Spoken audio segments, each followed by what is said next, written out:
Meus amigos, nesse episódio de hoje, eu conversei com um professor meu da época da faculdade, da residência de oftalmologia.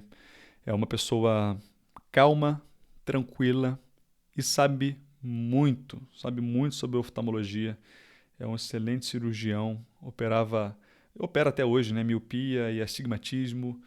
Ele tem uma história muito bonita e diferente dentro da oftalmologia.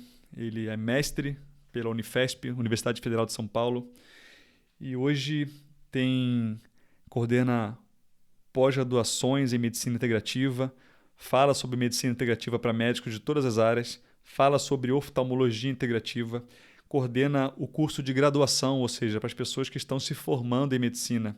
Ele orienta as pessoas, os alunos, a terem uma visão mais holística da medicina. Ele tem diversos conselhos, já tem mais de 30 anos de prática na profissão médica, na oftalmologia, e buscou essas áreas mais integrativas, a iridologia, a ortomolecular, os alimentos que fazem bem para os olhos, através de uma insatisfação que ele tinha, não apenas nos pacientes dele, mas uma história pessoal que ele teve com o pai dele. E espero que vocês se beneficiem. Nós aqui falamos sobre muitas coisas relacionadas à oftalmologia, catarata, quais são os reais causas de catarata, não é aquilo que você ouve na televisão. Glaucoma, quais são as grandes dicas que você pode ter, tanto em relação a suplementos quanto a alimentos, ceratocone, antioxidantes, vitamina D, a iridologia, que é o estudo da íris. Com a íris, o Dr. Renato Lessa, a primeira vez que eu vi alguém fazendo iridologia, hoje eu faço em alguns pacientes do consultório, foi com ele.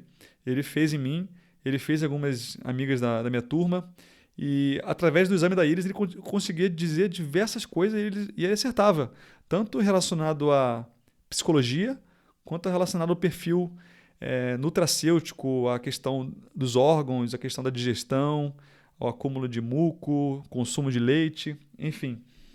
Muito interessante. Espero que vocês aproveitem ao máximo esse episódio de hoje. Nós falamos sobre degeneração macular, relacionalidade, cegueira, zeaxantina, abacates, antioxidantes, suplementos, zinco, enfim. O que representa um médico que saiba a base? Por que a gente tinha essa dificuldade?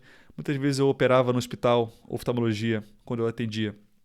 E o paciente perguntava: o que eu posso comer? Eu não fazia ideia. Eu não fazia ideia e o Dr. Renato ele sabe muito sobre nutrologia, fez pós-graduação em nutrologia, fez pós em ortomolecular. E eu espero que vocês aprendam ao máximo sobre isso. Miopia. Qual é o grande problema da miopia? Por que as pessoas hoje têm muito mais miopia do que antigamente? Enfim, não vou me delongar muito, porque eu sou realmente muito fã e agradeço muito ao Renato que me abriu portas. Hoje eu dou palestra para a graduação da Faculdade de Medicina da ABC, graças a ele, que é o coordenador. Ele me chama para os eventos. Ele é uma pessoa extremamente ativa na comunidade médica e tem uma visão muito ampla da medicina. Não apenas o olho isolado, mas o olho como um todo. Faz parte de um órgão, faz parte de um corpo, de um organismo que tem suas deficiências de nutrientes, que tem suas necessidades de hábitos. Enfim, Renato, novamente agradeço a sua presença. Fiquem com o Dr. Renato Lessa. Ele vai deixar inclusive o e-mail dele. Quem tiver qualquer dúvida, não como paciente, mas como médico, você tem interesse em fazer as pós-graduações dele, Renato Lessa, Renato, Renato normal, Lessa, Lessa. Então tudo junto, @terra.com.br. Ficamos por aqui. Espero que vocês gostem do episódio de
Sejam bem-vindos a mais um Vitor Azinecast. Estou na presença de uma pessoa muito importante na minha vida, Dr. Renato Lessa. Dr.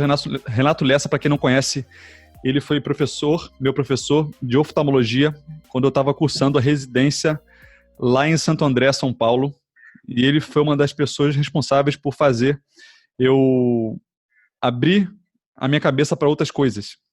Apesar de ser um mestre em oftalmologia pela Universidade Federal de São Paulo, além de ter um título de especialista em oftalmologia pelo Conselho Brasileiro de Oftalmologia e é doutorando pela Faculdade de Medicina do ABC, presidente do núcleo de oftalmologia da Faculdade de Medicina do ABC, ele é responsável, sócio-diretor da Insight Oftalmologia, a clínica que ele atende. Ele é palestrante em congressos nacionais e internacionais, cirurgião de miopia e astigmatismo, e tem uma visão muito mais abrangente da oftalmologia, e eu quero compartilhar com vocês aqui o tanto que ele puder compartilhar nessa 1 hora de papo, porque eu quero te agradecer, Renato, por ter me mostrado uma outra visão da oftalmologia que poucos médicos dentro da área conhecem. Seja bem-vindo, Renato. Vitor, prazer estar aqui com você, agradeço o convite seu. Você foi um ótimo presidente na época que você cursou aqui oftalmologia, alguns anos atrás. E naquela época você começou a me perguntar a respeito de possibilidades outras que não oftalmologia. E lá a gente começou a conversar e vi que você enveredou por esse caminho e está indo muito bem agora. Eu lhe parabenizo por isso. Eu que te agradeço. E isso foi o quê? 2012 até 2015 que eu fiz residência. Você já é professor lá na Faculdade de Medicina há quanto tempo, professor? Desde 90, quase 30 anos já. Há 30 anos já, professor. Parabéns. E me fala um pouquinho, para quem não te conhece, a sua história. Você fez medicina, acho que em Santos, né? Não, fui no ABC mesmo. No ABC mesmo. Eu fiz a faculdade na medicina do ABC, fiz a residência lá. Depois fui fazer especialização na Escola Paulista de Medicina, quando eu fiz o mestrado e tudo mais. Mas em 90 já fui contratado como professor da Faculdade de Medicina do ABC. E até hoje estou lá, onde eu oriento os residentes, os alunos também, que passam pela oftalmologia. Mas o que interessa aqui para a gente conversar hoje é o ponto em que eu mudei um pouquinho a minha trajetória. E, fundamentalmente, Vitor, foi em 2007, quando meu pai faleceu. Ele teve um câncer de fígado e foi feito o que tinha que ser feito para a medicina convencional, né? Foi feita uma quimioterapia e tudo mais. Mas eu sei que, após os tratamentos aos quais ele se submeteu, ele ficou muito mal, ficou muito fraco, teve um final de vida muito ruim. E após isso eu fiquei um pouco, entre aspas, decepcionado com o tratamento que a medicina poderia proporcionar. Era o que tinha que ser feito, foi feito o que tinha que ser feito, mas se eu pudesse voltar no tempo, não faria nada disso. Deixaria ele continuar do jeito que foi mesmo. O ponto de estalo, assim, o ponto de epifania foi mais ou menos 2007, nesse momento difícil para você, nessa crise. No mesmo momento, né, um pouquinho antes, eu tinha feito um curso de iridologia, Dr. Celso Batello, que é um dos grandes mestres dessa área, por curiosidade, fui lá porque os pacientes perguntam muito sobre a íris, sobre o que eles enxergam na íris. Eu fiquei muito impressionado, fiz alguns cursos. O meu pai faleceu um pouco depois que comecei a cursar isso daí. Aí uma amiga minha, oftalmologista também, que fazia o curso de iridologia, sugeriu que eu fizesse ortomolecular. Eu, por curiosidade, fui fazer também ortomolecular. Gostei muito também, daí eu fiz envelhecimento saudável, fiz nutrologia, eu tive um título de especialista em nutrologia, e fui enveredando um pouco mais por esse caminho, que não necessariamente era oftalmológico, ao contrário, era não oftalmológico. Eu estava traçando um caminho paralelo à oftalmologia, sem nunca ter largado essa especialidade que eu até hoje faço. Em um certo momento, Vitor, eu achei que podia combinar as duas coisas, combinar a minha medicina não convencional, digamos assim, da oftalmologia. E aí eu coloquei toda a força juntando as duas áreas, né? E é o que eu tenho feito até hoje. E qual foi a área que foi o elo, assim, de ligação da medicina não convencional com a oftalmologia? Foi talvez a iridologia? A iridologia, ela foi importante porque eu comecei a enxergar com outros olhos as outras possibilidades que existem de uma avaliação dos pacientes. É uma área que já tem algum tempo de prática, mas, claro, não é uma área reconhecida, mas é uma área interessante para se conhecer. Explica um pouquinho para quem está ouvindo o que é a iridologia. Iridologia é o estudo da íris. Íris é a parte colorida dos olhos, né? Cada um tem uma íris diferente do outro, são únicas, tanto que tem exame de biometria pela íris, né? A partir daí, o primeiro curso que eu fiz foi um curso de avaliação psicológica pela íris, uma coisa meio estranha, meio, assim, intrigante. Eu fui por curiosidade, sou uma pessoa curiosa. Fui fazer esse curso, gostei muito, eu me vi ali, eu enxerguei que eu estava me exaurindo muito através da minha íris, da análise da íris, que foi feita em cada um dos alunos que fez o curso, que era um final de semana, simplesmente. Mas ali eu enxerguei que eu tinha que mudar minha vida. O jeito que eu estava indo, muita oftalmologia, muito trabalho, não estava sendo legal. Eu mudei até o meu modo de viver a partir dali. Priorizei outras coisas, trabalhei um pouco menos. Mas a minha caminhada de estudos foi longa, porque eu achei que tinha que me preparar bastante para conseguir finalmente trazer alguma coisa de novo, de útil, né? E então, nesses anos, um após o outro, fui fazendo vários cursos, né? Quando estava na residência, eu tinha acabado a nutrologia já estava no norte molecular há algum tempo já, e estava começando a engrenar a medicina integrativa, que é uma área que eu faço bastante hoje também. Me explica um pouquinho que a pessoa que não conhece, nunca ouviu falar na iridologia, para a gente terminar esse tema. Que seria, porque eu lembro que você fazia nos residentes, eu tinha algumas colegas de turma que estavam com dificuldade de perder peso, caindo no cabelo, e você fazia o exame iridológico e você conseguia dizer, através do exame iridológico, muitas coisas para essas pessoas. E conseguia tratar essas pessoas de uma forma holística, no sentido de usar suplementos, melhorar a alimentação, só através do estudo daquela parte colorida do olho, que é a íris. O que você consegue enxergar? O que te ajudou em relação à iridologia? O que você consegue enxergar na pessoa avaliando a íris dela pelo exame oftalmológico? Interessante, Vitor, que assim, a iridologia não é estudo que o oftalmologista faça. O oftalmo não aprende isso na nossa faculdade, né? Não é uma área médica nessa concepção. É uma área não convencional, vamos dizer assim. Mas o que eu aprendi, duas vertentes básicas da iridologia. Uma que é essa parte psicológica, que você consegue enxergar a pessoa, tem uma avaliação da pessoa pela psicologia. Pela íris, né? Nesse ponto, temos um colega em comum, Leonardo Paulino, que é um grande oftalmologista também, que é estudioso da iridologia, que é psicanalista, e está desenvolvendo um trabalho onde consegue complementar ou coordenar a iridologia, os aspectos iridológicos, com os tipos psicológicos de Jung. Ou seja, ele está vendo que tem muita conexão. Muito interessante isso. Além da parte psicológica, tem a parte da orgânica. Então, você consegue ver debilidades que a pessoa tenha. Claro que não é nada diagnóstico, você não pode falar que a pessoa vai ter um câncer de fígado. Não, nada disso, mas você consegue ver quais são os elos fracos da corrente que a pessoa carrega aí, qual é o órgão de choque que ela vai sofrer em algum momento. Por exemplo, isso nos dá condições de você fazer uma propedêutica adequada para aquela situação. Por exemplo, você vê alterações de tireoide. Vamos supor, você vê uma área de tireoide na íris com uma debilidade, com uma fraqueza. Então, vamos pesquisar a tireoide antes que manifeste o problema. Algum outro órgão qualquer, alguma situação qualquer, uma propensão a diabetes, uma propensão a problemas de qualquer tipo que seja. A gente consegue, pela íris, imaginar o tipo de problema e ir atrás, fazer os exames, fazer uma avaliação e ficar de olho, né? Primeira vez que eu fiquei sabendo dessa medicina foi através dessa área da iridologia, foi através de você. Eu fiz um curso com o Celso Batelo, o Léo Paulino também deu uma aula de iridologia. Eu fiquei muito chocado e acabei deixando numa gaveta, não estudei isso. Até que eu me formei, terminei a residência, vim para Florianópolis, e aqui é uma área muito holística, não sei se a palavra é essa. As pessoas são mais ligadas a mente, corpo, espírito, e aqui do lado da minha casa teve um curso numa casa de Ayurveda, terapias holísticas. Deram um curso no final de semana com uma estudante de medicina, inclusive, que era iridóloga, Karen Sukadolnik, se eu não me engano, e ela deu um curso de iridologia de 2 dias. Eu achei fantástico. Hoje eu uso em alguns pacientes. Eu comprei uma maquinazinha, uma câmerazinha, aquela que ilumina a íris do olho. Tem 2 tipos de iluminação, ela acopla no celular. Lógico, não faço todos os pacientes, mas já são abertos a esse conhecimento. É bem impressionante, né, o que a gente consegue. Não dá para diagnosticar, olha, você tem um câncer, mas você consegue ver realmente esses órgãos de choque, né? Órgão de choque é aquele órgão que é mais fraco. Talvez uma menor acidez no estômago, uma maior acidez no estômago, um perfil de de acúmulo de muco, né? A pessoa que toma leite, Exato, ela exato, acumula aqueles pontos brancos de muco na periferia da íris.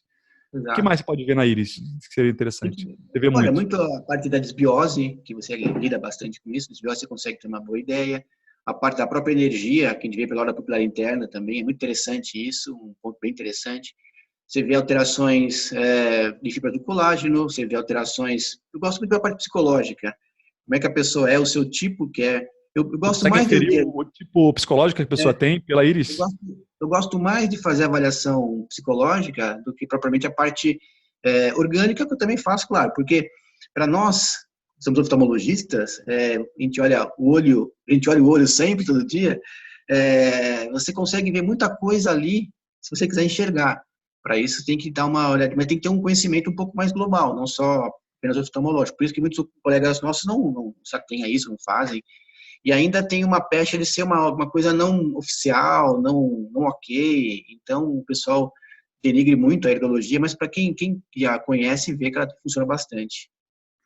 Interessante. Algum caso assim específico que você se lembra que te chocou, que te marcou, que você lembra assim que nossa, realmente a pessoa ficou Olha, Vitor, impressionada. Existe assim casos de pessoas chorarem, muito, ficam muito. tá fazendo um exame oftalmológico, a pessoa vai fazer um exame de vista e a pessoa chora no consultório? Esse que é o ponto, porque fundamentalmente eu sou oftalmologista, né? Então, os pacientes vêm ao meu consultório por questões oftalmológicas, claro. Claro que aqueles que sabem que eu lido com outras áreas também me procuram por isso, mas fundamentalmente pela oftalmologia. E quando eu estou enxergando, quando eu estou fazendo exame de olho, exame externo ocular, me chama a atenção, em algumas situações, alguns pontos específicos. E eu acabo perguntando para a pessoa. E, frequentemente, as pessoas desabam, as pessoas se abrem, as pessoas choram.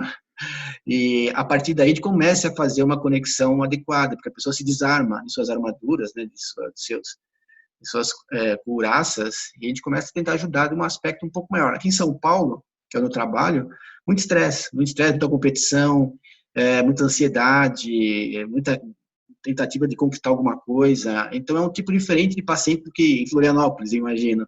Então, aqui a competição é muito maior, o estresse é muito grande, e as pessoas vão se endurecendo, vão ficando mais rígidas, escondendo seus sentimentos reais. Chega um momento que elas nem sabem que elas são, na verdade. Sabem que elas têm que conquistar alguma coisa, ser alguma coisa, mas não param para analisar. E com essa avaliação iridológica, a gente consegue ter uma boa ideia. E eu, particularmente, Vitor, como um scan da pessoa, isso é uma experiência minha, né? Eu gosto muito da iridologia e da astrologia médica também. Astrologia também estudei por 3 anos, a partir como excelente astrólogo, Ivan de Freitas, e analisando também o mapa astral da pessoa, a gente consegue ver, a gente consegue ter um escaneamento de como a pessoa funciona. É muito interessante. Então, quando uso essas duas ferramentas, a astrologia e a astrologia médica, eu consigo entender a pessoa rapidamente. É como se fosse uma terapia de vários meses em alguns momentos. Muito interessante para a prática médica. Você usa a técnica para acelerar o entendimento da pessoa. Você não precisa fazer muitas perguntas, você faz o. Você utiliza Exatamente. aquela. Como ela funciona, como ela funciona, com a parte emocional dela, como é que ela age, como é que ela pensa, como é que ela sente, e quais são as queixas que ela tem. A gente consegue juntar as coisas e acelerar um pouco o processo, trabalhando mais aquele ponto específico. Então, eu gosto muito dessas ferramentas. E hoje você já consegue ajudar pessoas não só com problemas oftalmológicos, mas outros problemas também no consultório. Nesse tipo de situação, muito mais os outros problemas. Os É? outros problemas. Porque, assim, a oftalmologia, ela é muito técnica. Você sabe disso, eu também sei, uma área ótima, eu sou oftalmologista, pratico isso ainda hoje. O fato de você devolver para a pessoa a visão é uma coisa mágica, é uma coisa maravilhosa, um transplante de córnea, uma catarata, enfim. A visão é o principal sentido que eu imagino do ser humano, eu valorizo muito isso. Desde pequeno eu ia no oftalmologista, usava óculos, era míope e tudo mais, então eu sei o quanto é importante você enxergar bem. Porém, é uma área muito técnica, e hoje em dia as pessoas, e eu gosto disso, elas têm que ser vistas mais holisticamente, mais integralmente. Então, o olho nos dá aspectos gerais, mas eu acho que quando as pessoas necessitam de mais ajuda, um pouco além apenas da questão ocular, digamos, na minha experiência, na minha área, né? Eu gosto de tentar entender as pessoas um pouco mais globalmente. Isso me leva para outras áreas. Mas como ainda sou muito mais oftalmologista por falta de tempo e tudo mais, trabalhar só com as outras áreas, eu acabo tendo essa conexão, essa interconexão entre a oftalmo e as outras áreas também. Isso levou você a buscar a área da medicina ortomolecular. Você começou a ver que existia uma relação entre vitaminas, falta de nutrientes, citocinas. Me fala um pouquinho sobre a sua linha de pesquisa hoje no doutorado lá no ABC. Vitor, é o seguinte, eu sou muito curioso. Então, assim, tudo que fui fazendo foi por curiosidade e por coincidências. Como eu te falei, lá no curso de hidrologia, uma amiga minha, né, oftalmologista, me sugeriu que fizesse ortomolecular. Eu pensei, poxa, tudo bem, interessante, vamos lá. Deixa eu me inscrever, fazer dois módulos, se eu gostar. Quando eu não gostar, eu saio. O ponto é que eu gostei muito. E, para quem não conhece, a ortomolecular é uma bioquímica aplicada. Para nós, que somos oftalmologistas, que não temos aquela prática diária da clínica médica, a gente tem que voltar muito aos estudos, tem que voltar muito para estudar toda a questão de órgãos e sistemas, coisa que não tinha há algum tempo já. Então, é um pouco complicado entender a bioquímica. A bioquímica é uma área muito importante hoje em dia, claro que é importante, mas na faculdade era no primeiro ano, e foi uma matéria que eu não gostei. No primeiro ano, você pegar bioquímica é complicado, né? Não dei a importância que ela tinha que ter. Quando você torna a vê-la pós-formado e as suas aplicações clínicas, você vê o quanto importante é.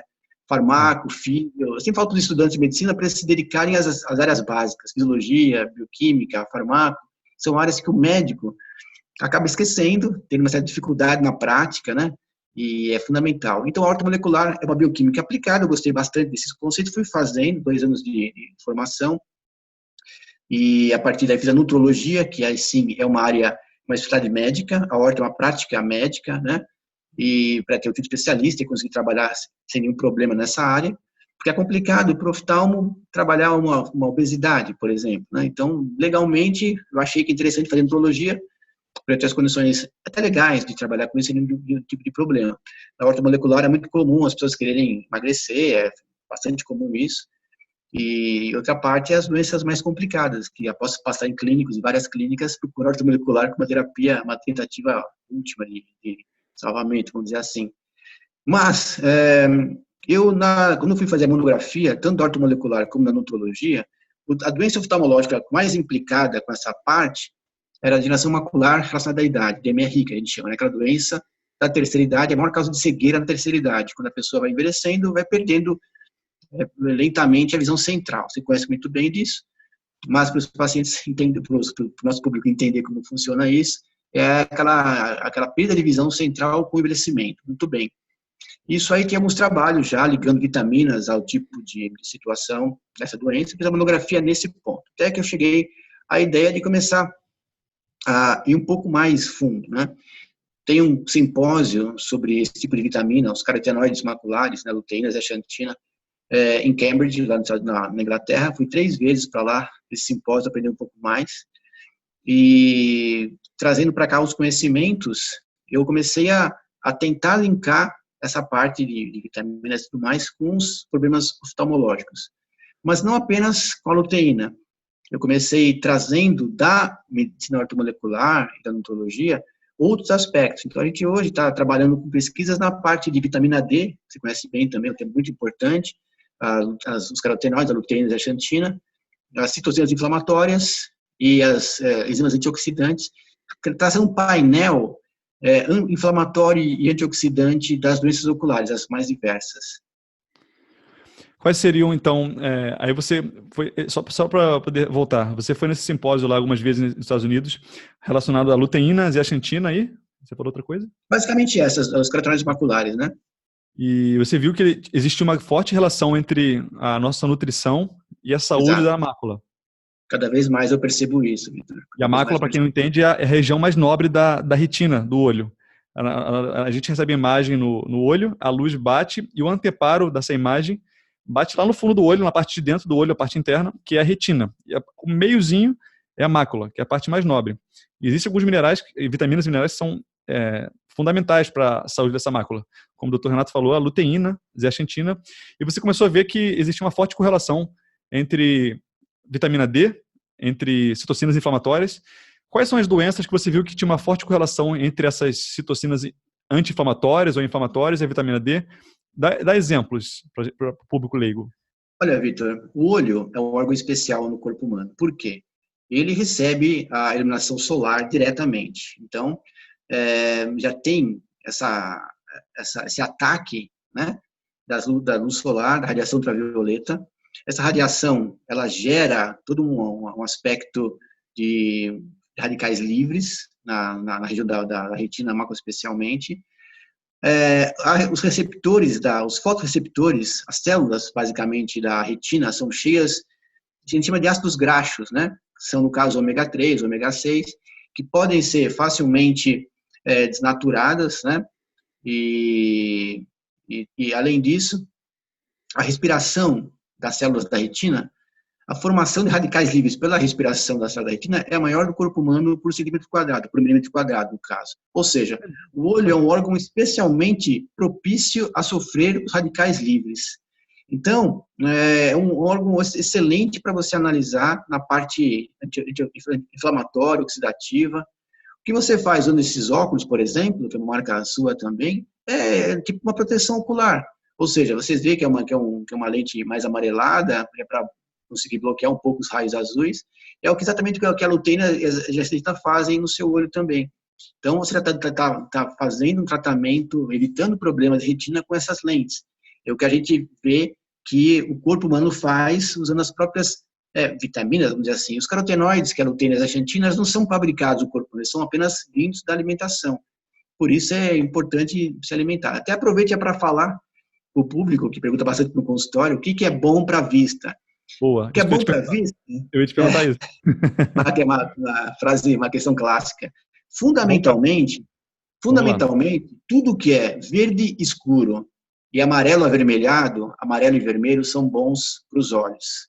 Então, estou notando aqui, peraí, verde escuro, amarelo, avermelhado. Isso. Então, laranja, ovo, milho, manga, pimentão, couve, espinafre, acelga, escarola, tudo que é verde, para o verde escuro, especialmente, tem muita zeaxantina. Tudo que é amarelo tem muita luteína.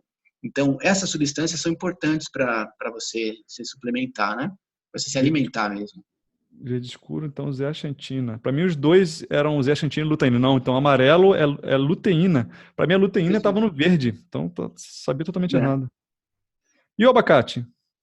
Também. A parte verde abacate dele. Tem zeaxantina, mas zeaxantina. Exatamente. Interessante. Então, a pessoa que quer... Você já viu algum caso de reversão, no caso de degeneração macular relacionada à idade seca? Olha, especialmente nesse congresso que eu te falei lá em Cambridge, a gente fala muito sobre isso. Cada vez mais, inclusive, Vitor, está se falando muito que a luteína não só é importante para os olhos, mas como para o cérebro também. Só um parênteses aqui. Quando a mãe tem um filho e vai dar a primeira mamada para o nenê, o leite é muito amarelo, o colostro, né? Ele é muito amarelo porque ele é riquíssimo em luteína. Por quê? Porque o corpo humano, a criança nasce sem essa luteína, então o olho está muito susceptível aos danos externos, radiação ultravioleta. Então, não sei como a natureza é.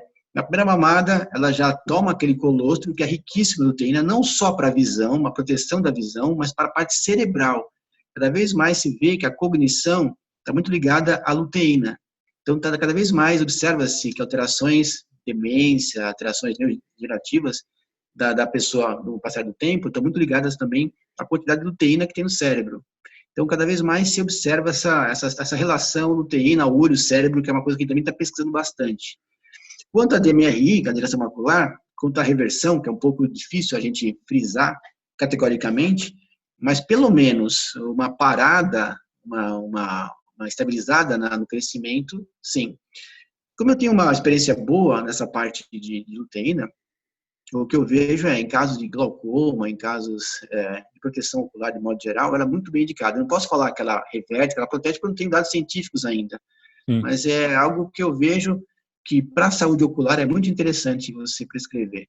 E pensando em que pessoas que a partir de 50 anos têm que suplementar, não só comer, mas como suplementar também, principalmente aquelas pessoas que têm na família alguém com esse tipo de problema. Então, tomar os suplementos vitamínicos com os carotenoides é importante.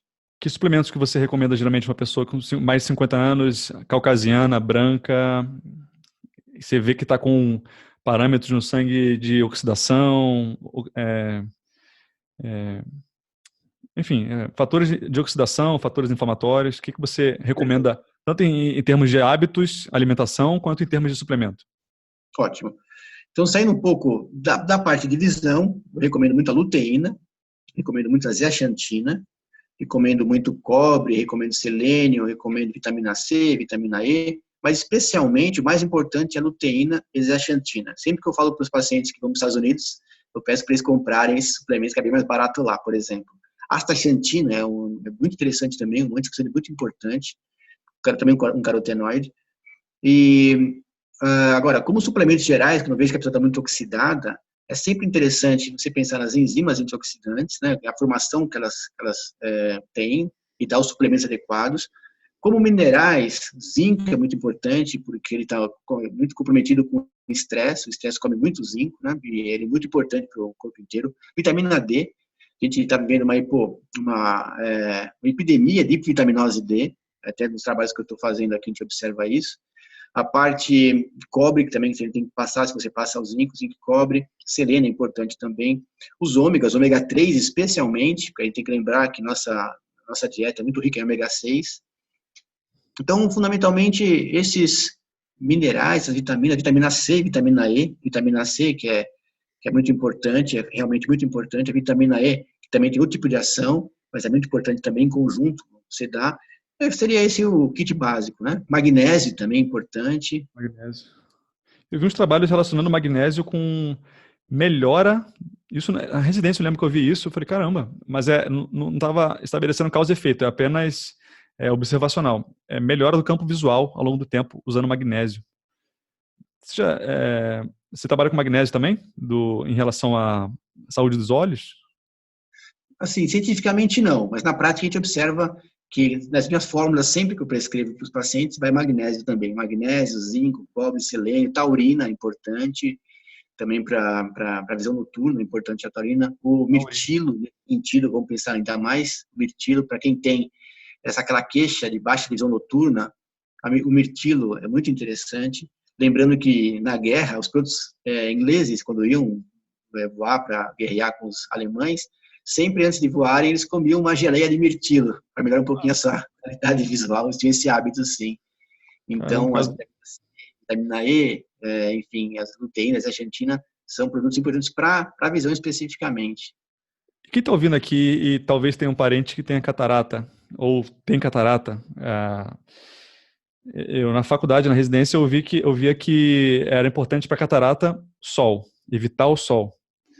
E eu não sei como é que está hoje as pesquisas em relação a isso, como é que é a sua visão em relação à catarata, que é a maior causa de cegueira prevenível no mundo. Você pode prevenir com cirurgia, mas é avassalador. A gente vê muito pessoas acima de 60 anos com catarata. O que você poderia dar de dica? Realmente continua sendo isso, evitar o sol e não? O que seria importante? Interessante, Vitor, que assim, hoje em dia a gente vê muitas pessoas jovens com catarata, com menos de 50 anos.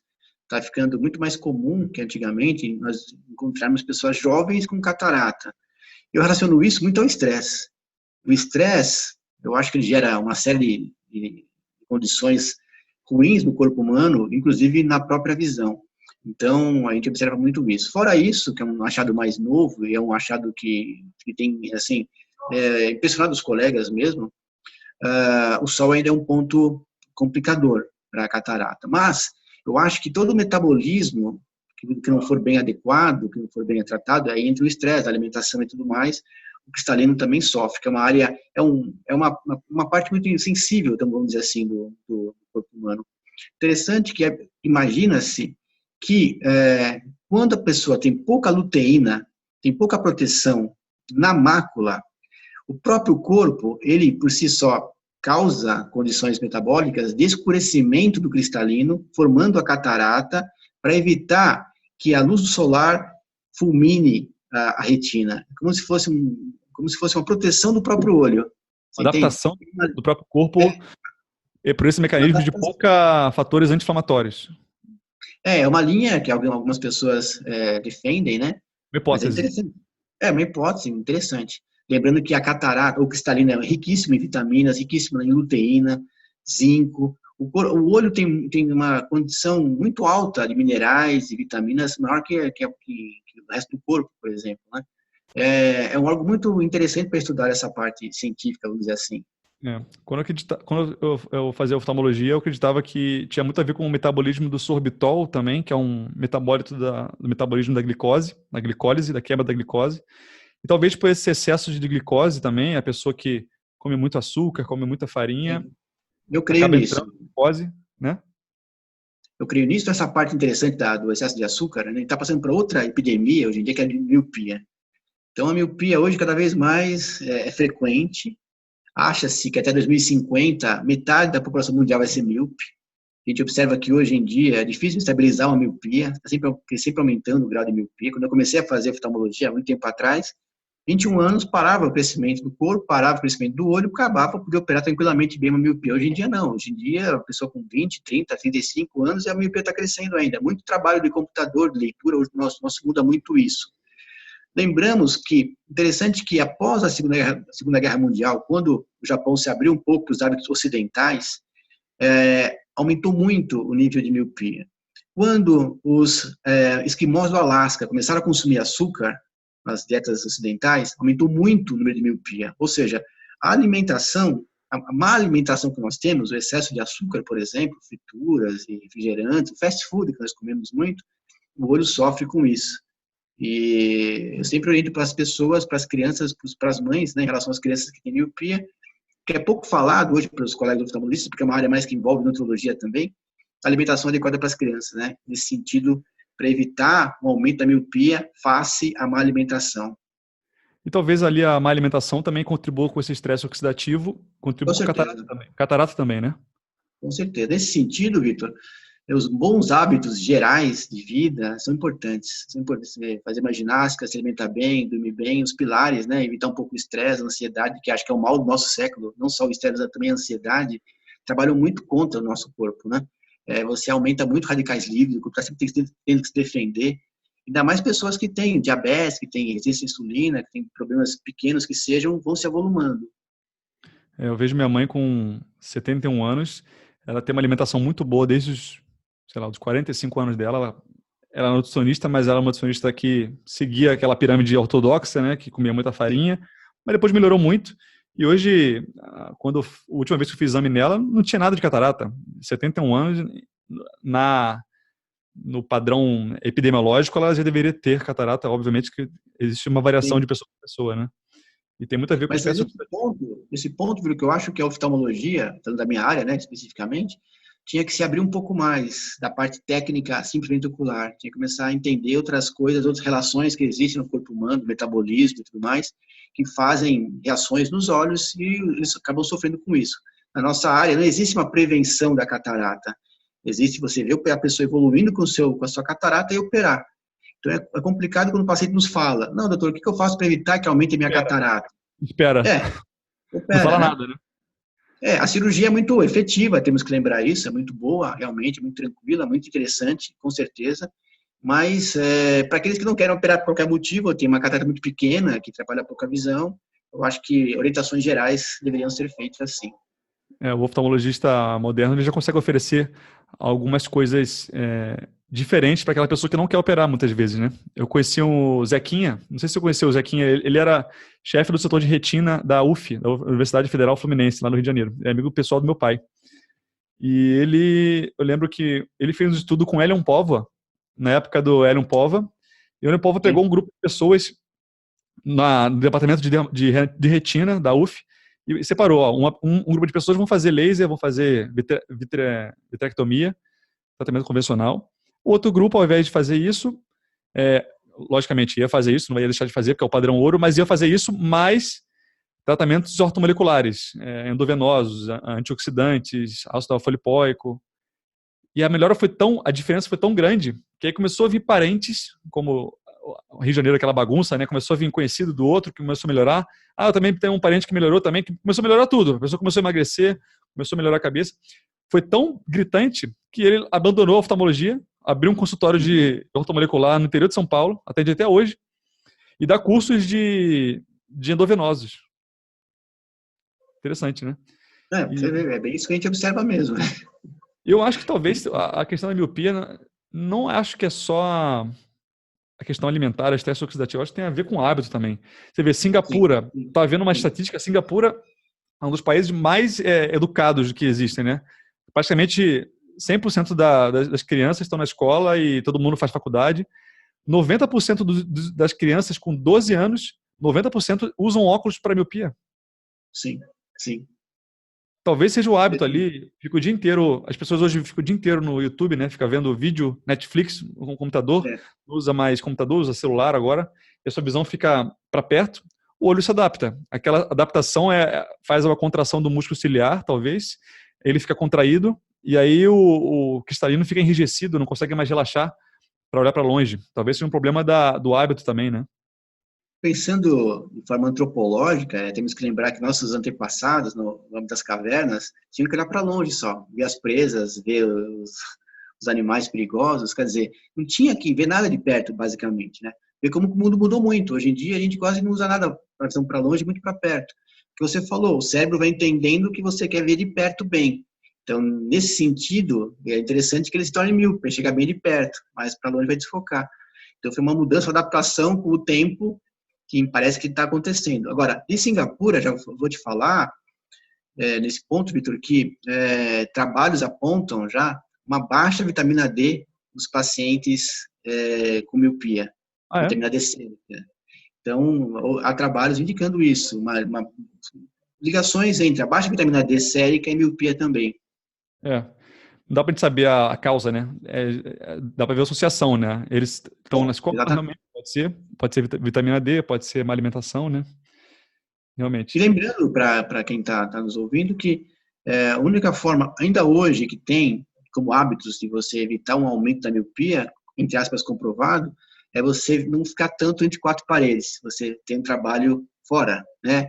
Um trabalho fora de casa, um trabalho na rua, um trabalho que... Atividades fora de casa são as mais indicadas para você prevenir um pouco o aumento da miopia.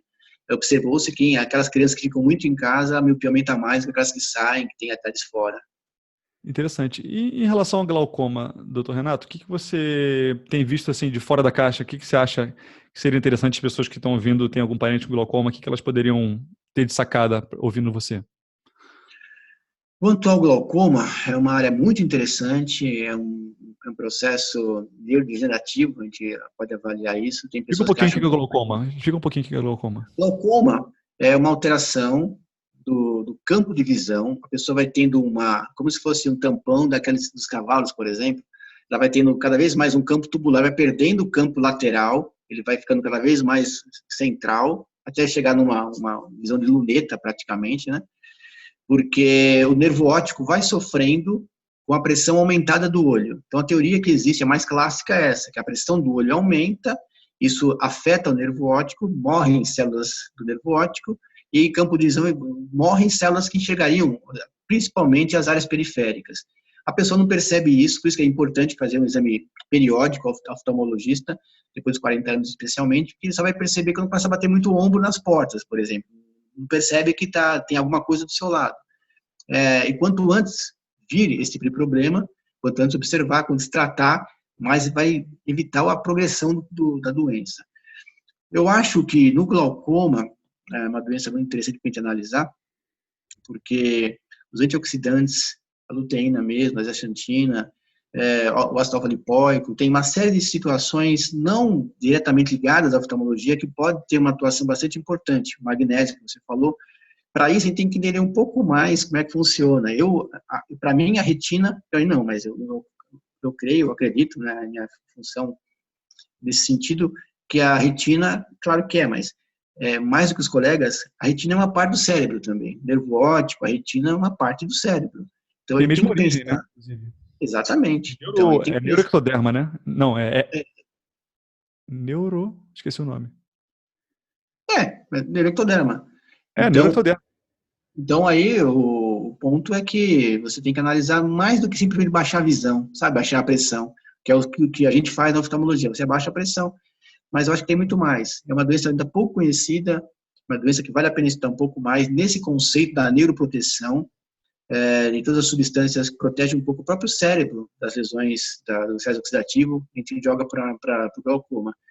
Eu tenho feito um tratamento desse tipo para alguns pacientes, eu observo, também nada científico, que tem sido controlado um pouco melhor que aquele só com abaixo da pressão. Mesmo na catarata também, Vitor, alguns pacientes que a gente lida um pouco mais holisticamente, a gente observa que parece que ela evolui menos do que aqueles que não têm esse tratamento, apenas uma avaliação deixa acontecer.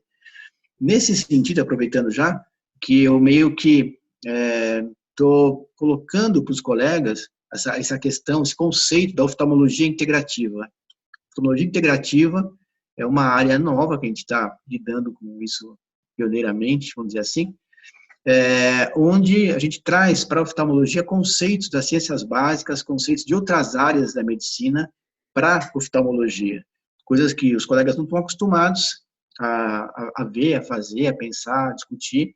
Então, tem que saber mais a respeito de uma série de questões que a gente não conhece muito na oftalmologia, e é um tipo de uma avaliação mais abrangente, mais global mesmo, e quanto mais, eu digo na nossa área, na minha área, na oftalmologia, quanto mais se souber de coisas fora da oftalmologia, trazendo para a oftalmologia, melhor. Isso em cada área é importante também.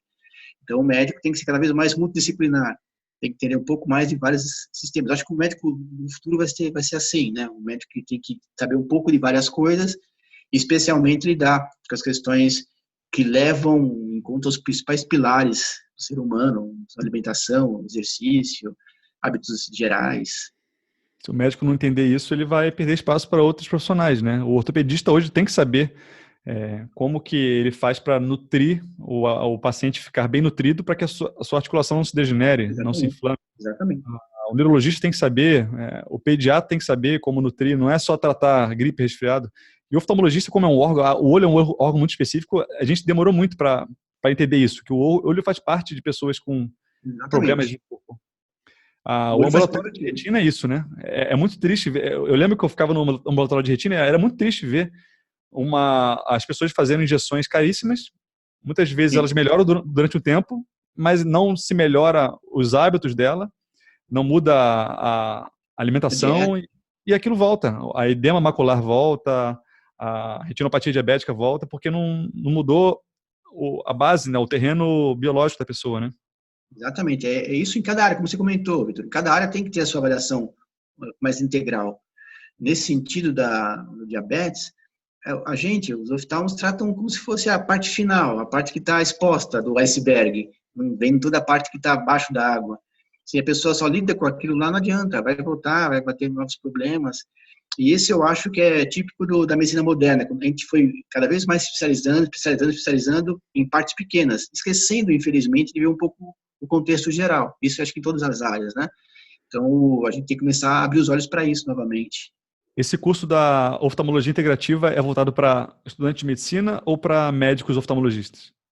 Para oftalmologistas. Oftalmologistas, para de medicina também, para residência, é uma nova visão, vamos dizer assim, um novo conceito para os colegas, né, para os colegas oftalmologistas e para os que estão se formando também, com uma visão um pouco mais aberta para isso.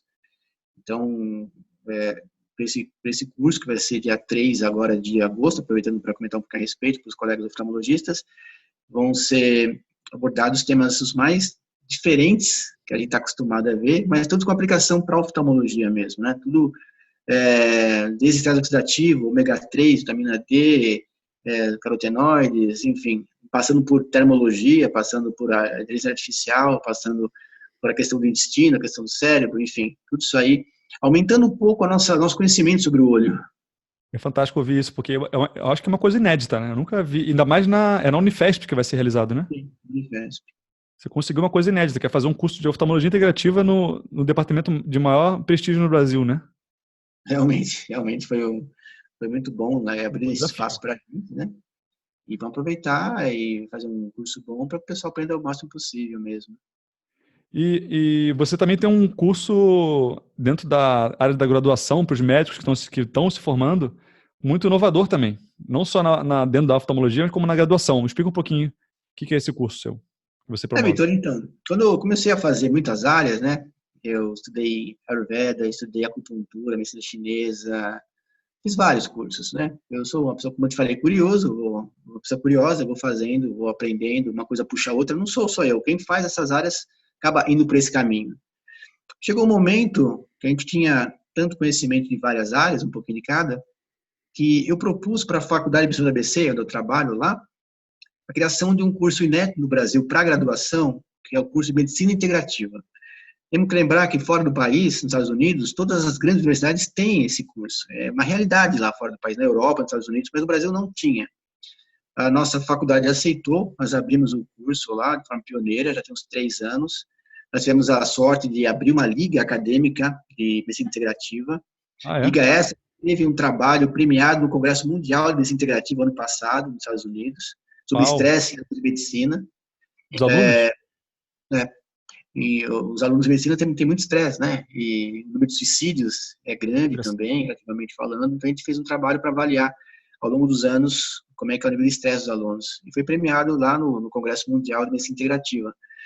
Lá, o Dr. Celso Batello, que nós nos referimos, é o meu coordenador também, está junto comigo nesse ponto. E um pouco depois, eu também pedi para a faculdade, também foi aceito, fazermos a disciplina de nutrologia com prática ortomolecular.